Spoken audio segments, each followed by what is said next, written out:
Hi, I'm Dr. Sean Richardson, The High Performance Life. And today I want to talk to you about something that affects all human beings every single day. And it's essential to high performance. It's actually a topic that I get asked about all the time. And it's all about motivation. I hear these words, and I don't know if this is you. I need some more motivation.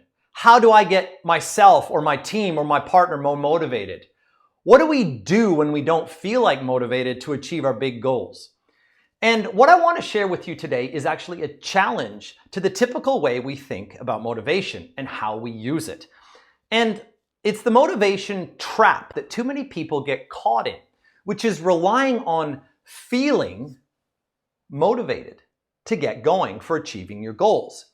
So, does that sound like you ever? Do you wait to feel motivated before you do things in life? Before you kick off your next big lifestyle change, your exercise routine, your business activity, your professional growth? Do you need to feel motivated before you pick up the phone for that next sales call? Or do reach out for help if you aren't sure what to do? The trap occurs when you rely on the most common type of motivation for human beings. And that is what we call feelings-based motivation. I didn't start my new exercise routine because I didn't feel up for it today. I hit snooze a couple of extra times because I didn't feel like getting out of bed right away. I avoided talking to my manager because I didn't feel up for that conversation around career growth. I chose to eat donuts instead of fruit because I didn't feel ready to start my new healthy diet plan. If this is you sometimes, nothing wrong at all. We're designed to be guided by our feelings. So it's totally normal. It means that you're human.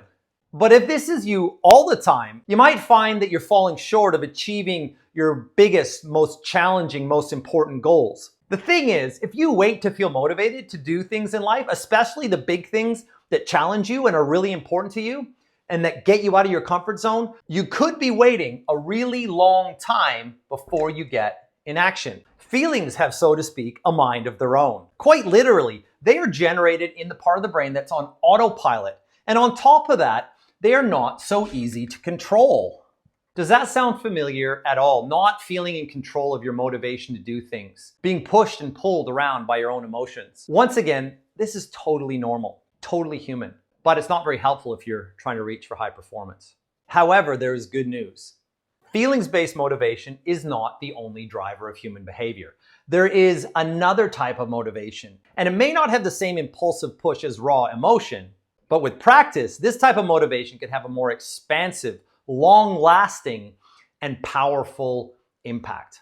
In fact, you can use it to overrule the demotivation of feelings that hold you back. And it's the essential ingredient to doing things, particularly when you don't feel like doing them. And it's what I call thought-based motivation, or commonly known as purpose, or some refer to it as your why. I like to think of it as your big why when it comes to your big goals. So let's look at an example of how these two types of motivation are distinguished from each other.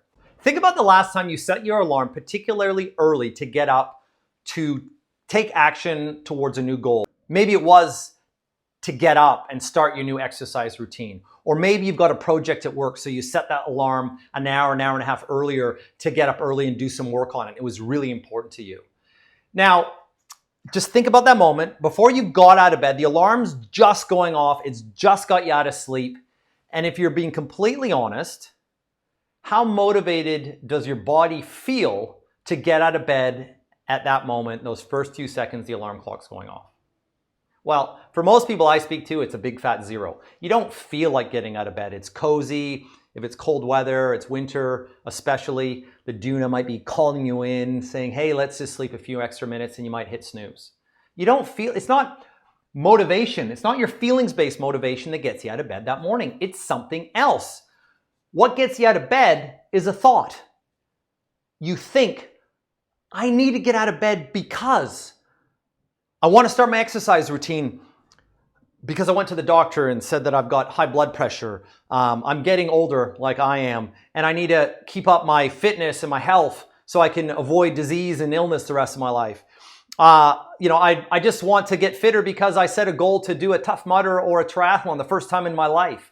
Whatever it is, you have a thought process. It might also be connected to how you want to develop yourself. I want to see myself as someone who does the tough things. I want to build a character of resilience and strength and routine in my life. That's who I am. So when you think about reasons, external and internal, that's what gets you out of bed even when you don't feel like it. That is a thought process, thought-based motivation.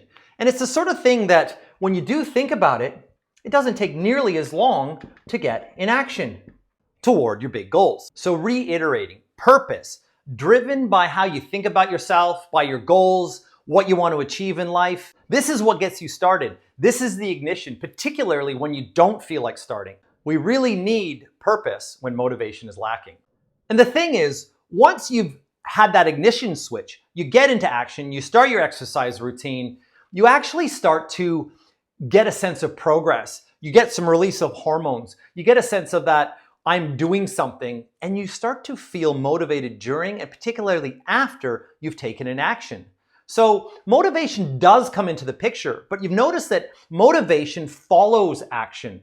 And after achieving something, that gets recorded in memory, which can help the next morning when your alarm goes off. And that memory of feeling motivated after you took action, after you got in your exercise routine, it's the thing that stays with you and it can help sustain overall motivation.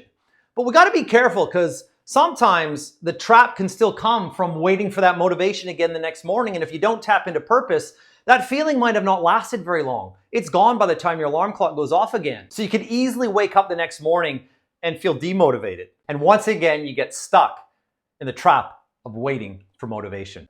So to step up to high performance, you need to amplify your purpose. Bring it to life, not just once or twice a year, but every single day. So how can you amplify your purpose? You need to do these 3 things.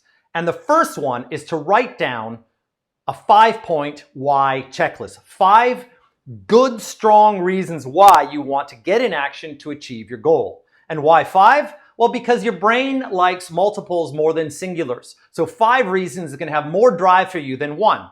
The second thing is put your why list somewhere you can see it every single day, where you can read it. Put it on your bathroom mirror, on your fridge. Put it in your phone on notifications so it reminds you every morning. You look at it, you read it, you're processing that thought, you're building a memory around it. Maybe even put it on a sticky note on your computer. You see, repetition is what turns an idea into a habit. And number 3, mentally connect your purpose to your actions. So when you're taking actions, even if you're already motivated beforehand and you didn't necessarily think of your purpose beforehand because you didn't need it that day, make sure you reflect on your purpose while in action. This is why I'm working hard, especially when I'm out of my comfort zone, because that reinforces both the action and the purpose and really amplifies it. And you might find when you're thinking about your purpose, when you're in action, you feel a little sharper, a little more focused. You really feel ready and energized to keep going. So these are 3 things you can do to really leverage the power of purpose in achieving your big goals and reaching for high performance. Make sure you subscribe to our YouTube channel. Leave a comment in the comment section. We'd love to hear from you. Check us out on energyhealthinc.com and share the post with your friends. We'd love to get the power of purpose out there to as many people as possible. This has been Dr. Sean Richardson, The High Performance Life. See you next time.